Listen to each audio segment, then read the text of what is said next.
بسم اللہ الرحمن الرحیم۔ یہ آج کا میسیج ریکارڈ کرنے کی ضرورت اس لیے پیش آئی کہ ابھی ٹی وی پہ ڈاکٹر ثانیہ نشتر صاحبہ کی پریس کانفرنس جو چل رہی تھی، تو وہ بتا رہی تھی کہ 8187 پہ میسیج کریں اور یہ 12,000 پہ جو حاصل کریں۔ تو میرا میسیج کرنے کا مقصد یہ ہے کہ یہ میں مختلف ٹی وی چینلز کو بھی اس بات پہ یہ میسیج بھیجوں گا تاکہ یہ میسیج جائے حکومت تک، اعلیٰ جو حکومت کے عہدیداران ہیں، جو ذمہ داران ہیں، ان تک جائے کہ 8187 پہ میسیج کرنے سے تو وہ لوگ مستفید ہو رہے ہیں جو آلریڈی پہلے سے زکوٰۃ حاصل کر رہے تھے، جو رجسٹر تھے زکوٰۃ لینے والے، تو ان میں سے کچھ لوگوں کی تعداد اس کیٹیگری کی مزید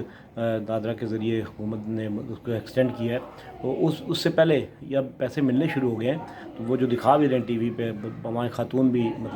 جاں بحق ہو گئی رش کی وجہ سے، وہ جو پیسے مل رہے ہیں اس میں وہ انہی لوگوں کو مل رہے ہیں جو پہلے سے زکوٰۃ لینے والے ہیں۔ تو مقصد کہنے کا یہ ہے کہ اب وہ میسیج پہلے تو جا رہے تھے 8187 پہ، اب کچھ لوگوں کے ہمیں رابطے ہوئے ہیں، کچھ لوگ بتا رہے ہیں کہ وہ 8781 پہ میسیج اب نہیں جا رہا، ڈلیور ہی نہیں ہو رہا۔ اگر ڈلیور ہوگا تو آگے سے کوئی جواب آئے گا کہ آپ اہل ہیں یا نہیں ہیں۔ میسیج ڈلیور ہی نہیں ہو رہا، اس لیے وہ حکومت کو ایسا میکنزم بنائے جس سے کہ عام آدمی کو میسیج کرنے میں آسانی ہو۔ میسیج کا سسٹم، اتنے غریب لوگ ہیں یہاں پہ جن کے پاس موبائل بھی نہیں، اگر موبائل ہیں تو پڑھے لکھے نہیں، ان کو پتہ ہی نہیں میسیج کرنا کیسے ہے کیا، تو لوگ بہت تذبذب کا شکار ہیں۔ تو حکومت ٹھیک ہے، ایفرٹ کر رہی ہے، کوششیں کر رہی ہے، لیکن ابھی تک کوئی کوشش برابر سامنے نظر نہیں آئی۔ پرائیویٹ تنظیمیں ہیں جس طرح ویلفیئر کی تنظیمیں جو لوگوں کو راشن بھی دے رہی ہیں، لوگوں کو کھانا بھی دے رہی ہیں، وہ اگر یہ تنظیمیں نہ ہوتی تو میں سمجھتا کہ بڑی مشکل حالات پیدا ہو جانے تھے۔ اس لیے حکومت سے گزارش ہے کہ ایسے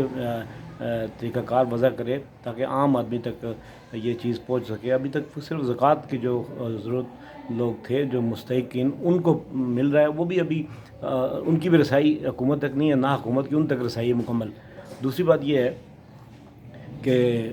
جو لوگ ابھی وہ کوشش کر رہے ہیں اس پہ 8187 8180 8070 مختلف جگہ مختلف آپشن پہ، لیکن کسی کو ابھی تک آسانی سے نہ کچھ ملا ہے، نہ کچھ ان کی رسائی ہے۔ اس لیے میں یہ گزارش کرنا چاہ رہا ہوں کہ حکومت وقت سے مطالبہ کرنا چاہ رہا ہوں کہ وہ اس طرح کا کوئی سسٹم بنائے تاکہ لوگ اس پریشانی سے نجات حاصل کریں۔ لوکل تنظیمیں جو ہیں وہ مالی امداد لوگوں کی کھانا وغیرہ کر رہی ہیں اور راشن دے رہی ہیں، جیسے منہاج ویلفیئر فاؤنڈیشن ہے، الخدمت ہے، اور دیگر تنظیمیں جو رجسٹر ہیں وہ اپنے اپنے ضلعوں میں ڈی سی صاحب کی اجازت کے ساتھ راشن تقسیم کرتے ہوئے ہمیں نظر آ رہے ہیں۔ لیکن حکومت کی طرف سے کوئی ایسا چیز ابھی نہیں نظر آئی کہ کسی کو کوئی پتہ لگا، کوئی آٹا مل گیا، کوئی چینی مل گئی، چاول مل گیا، کوئی چیز ابھی تک ایسی چیز نظر نہیں آئی۔ لہذا گزارش ہے کہ خدارہ کوئی جلدی اس سسٹم کو ٹھیک کریں، کیونکہ کافی دن گزر گئے ہیں لاک ڈاؤن میں، مزید آگے بھی بڑھنے جا رہا ہے۔ بس اللہ پاک سب کے لیے خیر فرمائے، اور حکومت جو ہے نا تھوڑا اپنے کام کو جو ہے نا اس طریقے سے انجام دے تاکہ غریب اور جو لوگ لاک ڈاؤن سے متاثر افراد ہیں ان تک جو ہے نا پہنچ سکے وہ۔ بہت شکریہ۔